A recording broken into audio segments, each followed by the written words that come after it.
बिस्मिल्लाहिर्रहमानिर्रहीम। अस्सलाम वालेकुम व्यूअर्स, मैं हूं एहसन कुरैशी एडवोकेट। आज का जो हमारा लेक्चर है लेक्चर नंबर 90 और जो टॉपिक है आज हम डिस्कशन करेंगे सुपरदारी के ऊपर।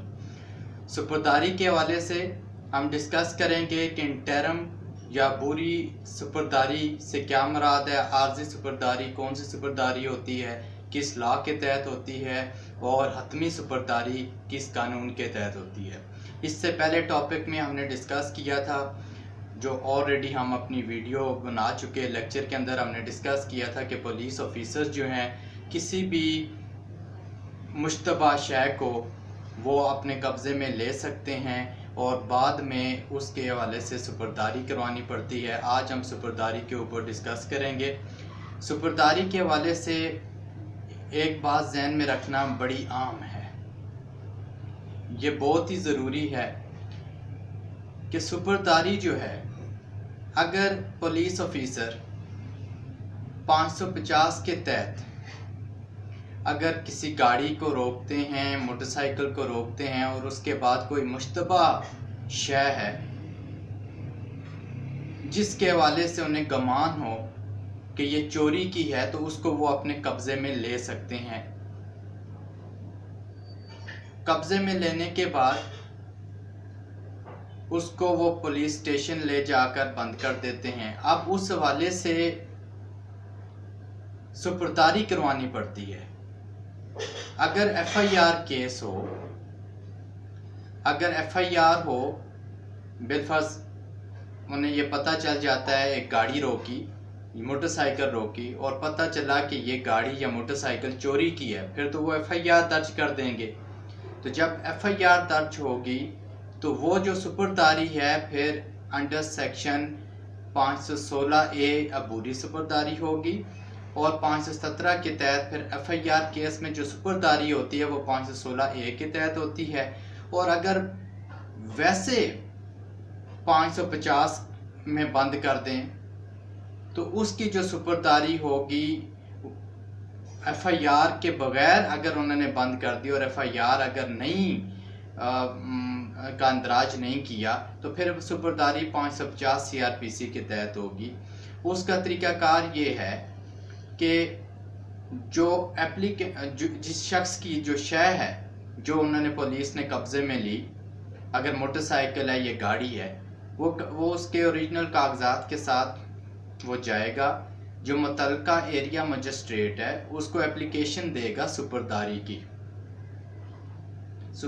की एप्लीकेशन देगा। ज़ेर दफ़ा 550 सीआरपीसी ज़ाब्ता फौजदारी वो सुपरदारी की एप्लीकेशन देगा और बताएगा कि ये गाड़ी इस तरह उन्होंने बंद कर दी थी, ये मोटरसाइकिल इस तरह उन्होंने कब्ज़े में ले लिया था, या ये इसका जो कागजात हैं कब्ज़े में ले लिए थे, जो भी शय उन्होंने कब्ज़े में ली है, मैं गाड़ी उन्होंने कब्ज़े में ली है, मैं इसका ओनर हूँ। उस पर जो मजिस्ट्रेट है वो एप्लीकेशन के अंदर जब लिखकर मजिस्ट्रेट को दी जाएगी तो मजिस्ट्रेट जो है वो एसएचओ से रिपोर्ट तलब करेगा कि आप बताएं कि आया ये जो जिस हवाले से सुपरदारी का ये कह रहा है, गाड़ी का, मोटरसाइकिल के हवाले से, गाड़ी के हवाले से या कागजात के हवाले से, वो आपके पास हैं भी कि नहीं। एसएचओ उस पर रिपोर्ट देता है कि जी हाँ, ये गाड़ी हमारे पास है, ये मोटरसाइकिल हमारे पास है, ये कागजात हमारे पास हैं। वो रिपोर्ट देता है। उसके बाद वो रिपोर्ट जब उसको एसएचओ दे देता है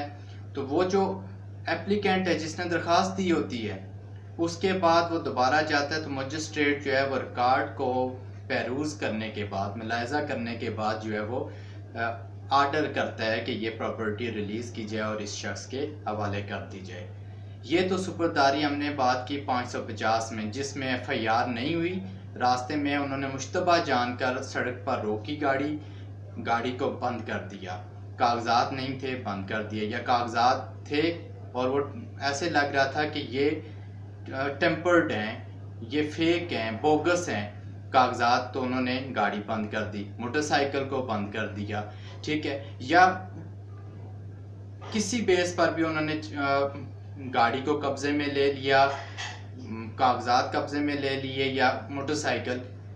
और एफआईआर अगर दर्ज नहीं हुई तो फिर सुपरदारी होगी 550 सीआरपीसी के तहत। वो इलाका मजिस्ट्रेट के पास जो एप्लीकेशन देंगे, ज़्यादातर एग्जेक्टिव मजिस्ट्रेट जो एसी होता है उसकी सुपरदारी देता है।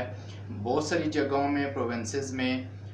जिस तरह पंजाब में ये इख्तियारात बाज़ दफ़ा जुडिशल मजिस्ट्रेट को भी दिए गए हैं। सो इस्लामाबाद के अंदर एग्जेक्टिव मजिस्ट्रेट के पास ये इख्तियार है कि गाड़ी बंद हो जाए तो 550 की एप्लीकेशन जब सुपरदारी की दी जाती है तो वो एग्जेक्टिव मजिस्ट्रेट को इस्लामाबाद के अंदर दी जाती है। वो उस पर रिपोर्ट तलब करता है और रिपोर्ट तलब करने के बाद जब SHO रिपोर्ट देता है तो उसके बाद फिर वो अप्रोप्रिएट आर्डर करता है उसके रिलीज़ के हवाले से। अब अगर किसी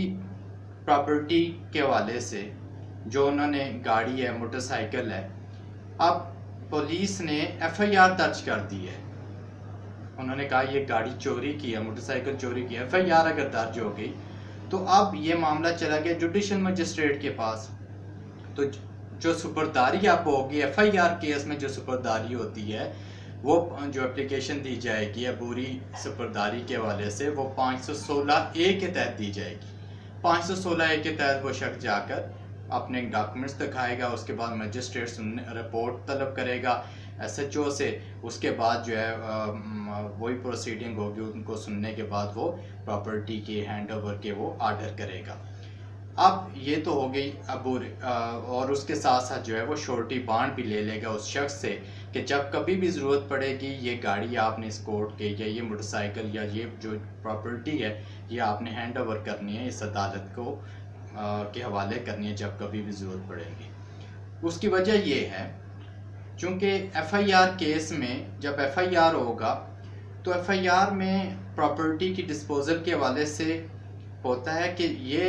ये जो प्रॉपर्टी है या तो किसी ऑफेंस के लिए इस्तेमाल की गई है, ये गाड़ी मोटरसाइकिल किसी ऑफेंस के लिए इस्तेमाल की गई है,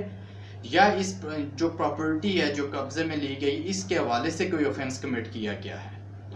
तो इसलिए जब अबूरी सुपरदारी दी जाती है 516A के तहत FIR केस में तो मजिस्ट्रेट श्योरिटी बॉन्ड लेता है कि जब कभी भी ज़रूरत पड़ेगी ये गाड़ी आपने, अदालत जब कहेगी, चूँकि उस वक्त ट्रायल अभी कंप्लीट नहीं हुआ होता, ये during the pendency of the inquiry और ट्रायल होता है, जब चूँकि पेंडिंग होते हैं ये अभी ट्रायल और इंक्वायरी, अभी इंक्वायरी हो रही होती है, ट्रायल मुकम्मल होता है, तो बाद में साबित होना है ट्रायल कंप्लीट होने के बाद कि ये ऑफेंस में इस्तेमाल हुई है कि नहीं हुई ये गाड़ी या मोटरसाइकिल। तो इसलिए वो श्योरिटी बॉन्ड लेता है, दे तो देता है एक्चुअल, जो अगर डॉक्यूमेंट्स दिखा दें उसके हवाले कर देता है, चूँकि उसमें ख़तरा होता है कि कोई शय है ये ख़राब ना हो जाए, ये उसकी डिस्क्रिशन होती है मजिस्ट्रेट की कि वो सुपरदारी दे या ना दे, वो जो भी समझेगा अप्रोप्रिएट आर्डर करेगा। अब जब कर दिए श्योरिटी बॉन्ड ले लिए, उसके बाद फाइनल डिस्पोजल जो वो प्रॉपर्टी के हवाले से होती है वो 517 CRPC के तहत होती है। फाइनल जब ट्रायल कंप्लीट हो जाएगा तो उसके बाद वो जो प्रॉपर्टी होती है, जो माल मुकदमा जिसको कहा जाता है, उसके हवाले से उसने फैसला करना होता है। वो 3 किस्म का होगा, या तो उसके डिस्ट्रक्शन के आर्डर करेगा, या उसको कन्फिस्केट करने के आर्डर, जब्त करने के आर्डर करेगा, और तीसरा ये आर्डर कर सकता है कि ये जो प्रॉपर्टी है इसको, जो इसका प्रायर पोजेसर था, उसके हवाले कर दिया जाए। सो जब फाइनल डिस्पोजल होगी उस वक्त भी श्योरिटी बॉन्ड लिया जाता है। अगर गाड़ी है, मोटरसाइकिल है, उसके ओनर को तो दे दिया, उसकी श्योरिटी जो प्रायर पोजेसर था, जिसके पास पोजेशन था, जिसके कब्जे से हुए, उसको वो दे दी जाएगी वो मगर उसके साथ श्योरिटी बॉन्ड अलग से फिर लिया जाएगा। इसलिए लिया जाएगा श्योरिटी बॉन्ड कि कल को अगर अपील में दूसरी पार्टी चली जाती है, अपील में जाकर वो ऑर्डर ही सेटिस्फाइड हो जाता है, तो फिर वो गाड़ी लेकर बंदा उस दौरान कहीं आगे पीछे हो जाता है, तो उसकी जिम्मेदारी कौन लेगा। इसलिए जो मजिस्ट्रेट है वो अपने पास जिम्मेदारी नहीं लेता, वो उसी शख्स को जिसको वो देता है उसको ये कहता है कि जनाब आप अपने जो है ये पोजेशन में तो ले लें, मगर उसकी बाबत आप श्योरिटी बॉन्ड दें। जब कभी भी अगर ये आर्डर सेटिस्फाइड हो जाता है अपील में तो ये आप वापस कोर्ट के हैंड ओवर करेंगे। सो ये तो सुपरदारी के हवाले से हमने बात की। FIR केस में सुपरदारी 516A के तहत होगी और फाइनल सुपरदारी जो होगी वो 517 के तहत होगी। जो FIR के बगैर है 550 में जो गाड़ी बंद होती है सिंपल,